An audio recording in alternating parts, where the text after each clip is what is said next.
Welcome friends, this is the PowerShell tutorial covering the basics of PowerShell needed.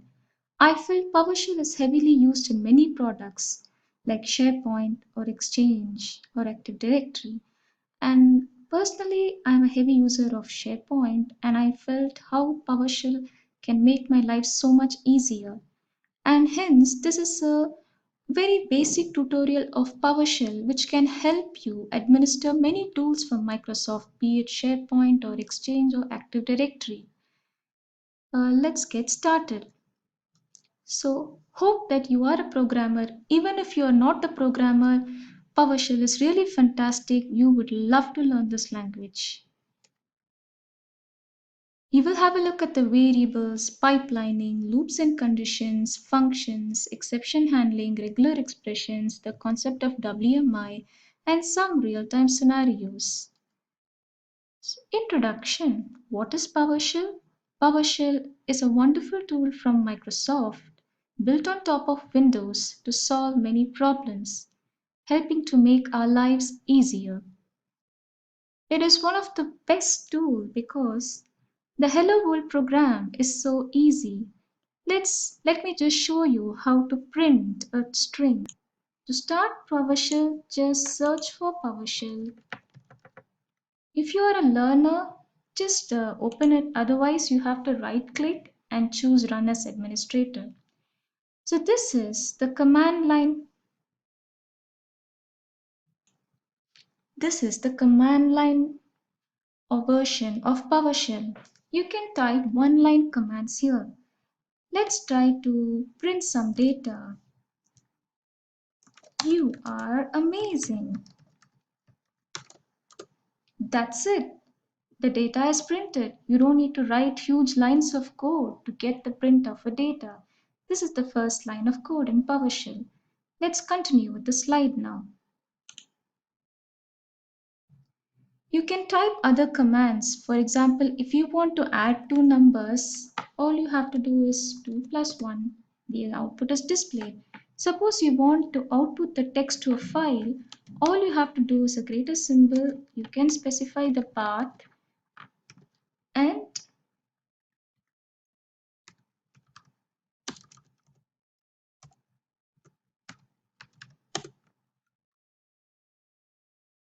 it's done. If you want to see the contents, you just press cat c/demo/1.txt. The output is displayed.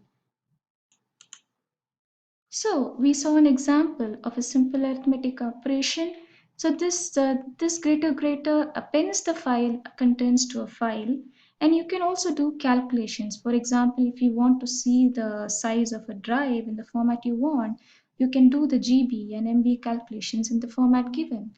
And the same way as you save the notepad in a text file, in PowerShell, all the scripts can be saved in the PS1 format.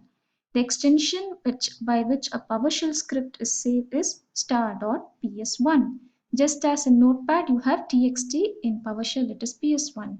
And please remember, most of the keys which you will be using in PowerShell is the tab key to complete a command without typing, and the up arrow to go back to your previous command instead of retyping again and again, and to control C if you do not know the output or the output is going out of control. Just type Q or control C or control break.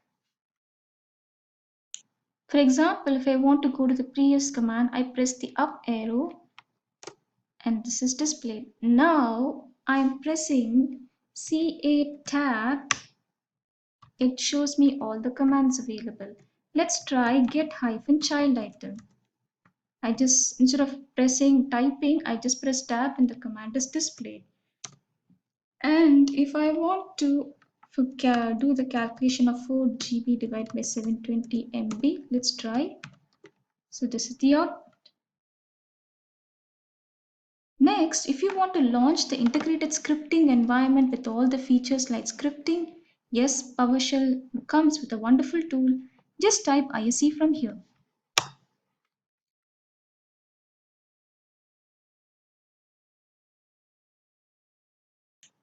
This is the integrated scripting environment. You have the scripting pane where you can type all your commands, and you have the output pane where the output is displayed. And if you see, notice by default it is untitled1.ps1. If you want to save this in some other location, you can happily do that. Let's put this in the C demo folder with demo.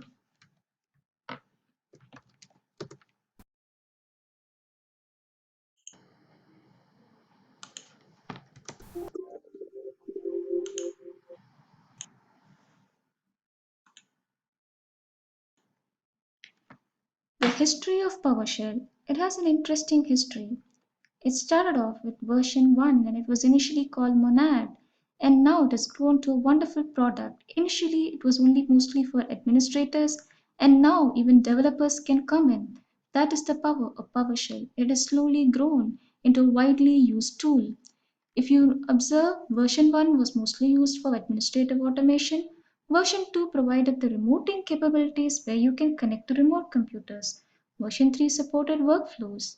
Version 4 who supported DSC. And version 5 supports the class development, that is, you can create classes and even define data types like enum. Next, we move on to the fundamentals of PowerShell, that is, commandlets. In PowerShell, you use the command get command to get all the commandlets. And the other frequently used command for you will be get-help. Get command is the mother of all commandlets. You can get the command using get-command. It is of the format verb-noun, and mostly it is get- and get, for example, get help, get verb, get test path. You can type these commands and test them yourself. Another, we just quickly type the commands and see. Get-command list all the commands. If you want to stop, press Ctrl C. And next is the test-path. It tells whether a path is available or not. Next is get help, which is the most important of all. Get help. Let's try get help of get-command. So get help describes the name of the command, the syntax. The syntax of the command gives the name followed by the parameters. And if the parameter is compulsory, they will not have the square brackets.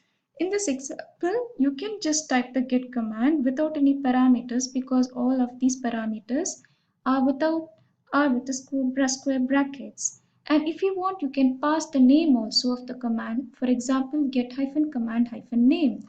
Some of the aliases, or instead of typing get command, all you have to do is type GCM. Let's try get help of, let's try GCM. This displays all the commands. Now let's try get-verb.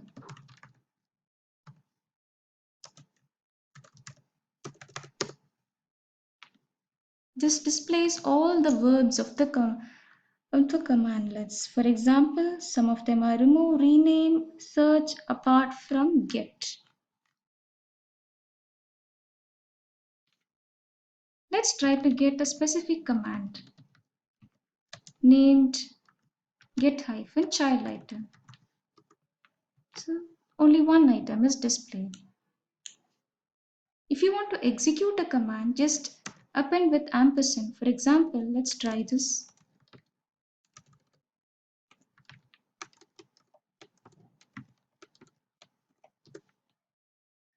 It executed the command notepad and it opened up a notepad. To read a username or any input, you just have to type read-host. Let's try, what is your favorite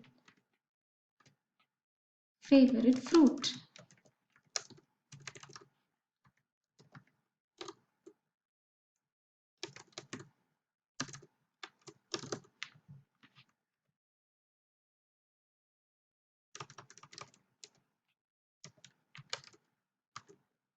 It will ask you, let me type apple,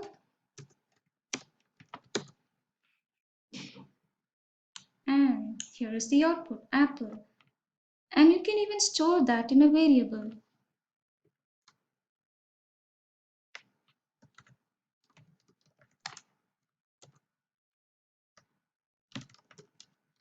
And if to display the variable, all you have to do is input did not work because this is a special keyword variable. I tried to ask the username and type the name Nancy, and I print the value of variable A, and the result is displayed. Let's go back to the slide. Variables, as you've already seen, always starts with a dollar symbol, and they should not have any keyword variables like $home or $input. If you want, and please note that all the variables are stored only during the session. Once you close the window, the seven variables are lost. So there are certain variables which can be accessed outside the session. Some of them are. So let's try dis env. This displays all the environment variables. Suppose you want to display a particular variable called windir. This is how you print. Displays the current Windows directory. Next, how to declare a variable using $a or any variable name. And in PowerShell, you can even declare variables with special characters starting with any digits. For example, .90. This is valid in PowerShell. You just have to enclose this in curly braces. And to assign values, all you have to do is equal to assignment equal to 10. To print the value of a variable, all you do is result is you put it in the dollar symbol and do your calculations. For example, 2 minus 2, and the result is displayed. Next, let's try to do multiple assignment. $A equal to $B equal to $C equal to 10. That's it. And suppose you want to display the value of $C, that is displayed. Let's go back to the slide. And if you want to view all the variables, all you have to use dir space variable. If you want to view all, just press star. If you want to view all the variables starting with A, you do A star. So this is a very quick intro with PowerShell. You learned but some very easy but very important concepts. Let's just go back and remember what we need to remember. We need to remember the up arrow key, which is needed to go to the previous command. Please remember the tab, which is needed to complete a command without typing, and Control C to quit the command. Which is the command you would often use? Get hyphen command. If you want to get the help, you would use get hyphen help. Remember the versions as 1, 2, 3, 4, 5, that's more than enough. If you want to download a particular version, you would have to go to Windows Management Framework, not search for PowerShell. To get all the commands, you use get hyphen command. And to create a variable, you use the dollar sign.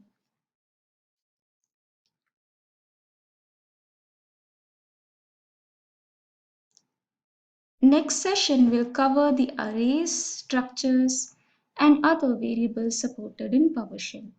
Thank you.